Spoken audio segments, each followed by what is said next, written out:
السلام علیکم دوستانو، زه یم محمد سلیم. تاسو سره مخاطب شوم نن په توصیه شریف ته راغلی شو. ښایسته پارک دی، مازدګری دی، د روزې دلته به راسو، په تاسو به هم نظارې وکړو، موږ به پخپله هم نظارې وکړو. دوستانو داسې روزه ده ماشاءالله چې ډېره خوږه روزه ده. الله دې پر هر مسلمان اسانه کړي، سر د خلاصو. الله پاک د هر مسلمان د نیونو توفیق ورکړي. دوستانو موږ راغلي یو څو میلمانه هم را سره دي، له هغو سره به انټرویو در واخلو، له هغو به پوښتنه وکړو چې څنګه د روزې په باره کې یو څو د پوسټ ځینه وکړو. السلام علیکم.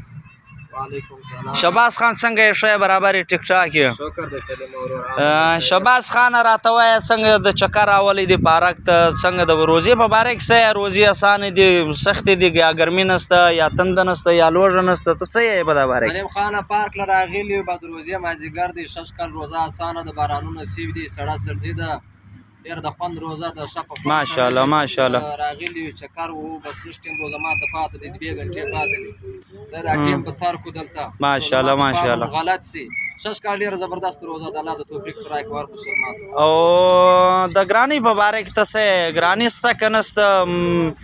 او دلته دا سرکاري فنډونه راغلي له پښتنو سره، یا فنډونه ورکي یا څه کوي یا څه نه کوي، هغه په باره کې به هم یو څو تپوس وکړو. یاره بالکل ستا ټیم ضایع کوو، مننه کوو.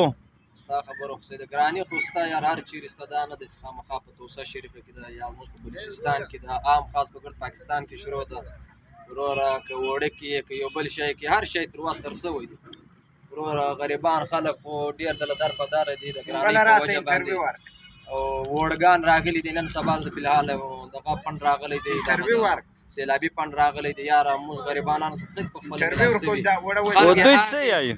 خلک دوی وایي چې دا د دوه خلکو دا کم تاوانونه یې سوي دي، ښه، او هغو هم نیمو ته ملاوج نیمو ته نه ملاوج. کوم وړه چې دی راغلي دی هغه زموږ پښتنو ته نه ورکوي، یا دا کوم د میسج والا دی، میسجان هم کړي دي په 80-70 باندې، او هغه پر هغه باندې زموږ غنی دی راغلي، او دوی یې اخې تیلۍ 3 تیلۍ ورکوي، 2 ورکوي، 4 ورکوي وروره، شل ټرکه د ورځې راځي. بهرحال موږ ته اوس نه دی اخیستی. نو دا موږ له وزیر اعلی څخه ریکویسټ لرو چې د پښتنو سره د لږ امداد وکړي. غریبان خلک دی، له خپله وطن هم راورکي دي، دلته په در دي، نو په کار دي چې دوی ته هم یو پنډ منډ ور میلاو شي. اوس راځو له عجب سره وروره، یو څو خبرې به د عجب سره وکړو.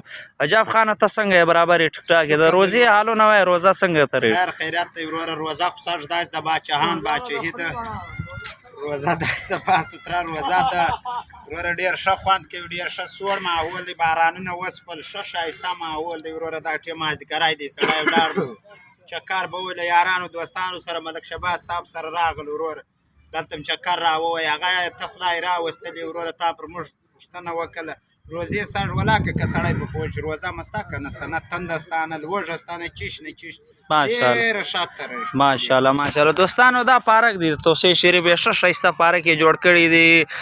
د عثمان بزدار د خدای کور ودانې کې ماشاءالله عثمان بزدار د بیټۍ په حکومت کې چې کار وکړي، عثمان بزدار وکړي. اوس زموږ غم یمني د ایم پی دی ولا کسه کې یوه ګلۍ را جوړه کړې ده، نو دا د ګوره دا ښایسته پارکان یې جوړ کړي دي، ښه خلک راځي روزې ځاښه ښه چکر ووهي، ښه ماحول وګوري. نو مهرباني دوستانو، انشاءالله بیا به په را روانې ویډیو کې له تاسو سره مخاطبه کېږو. مهرباني، شکریه.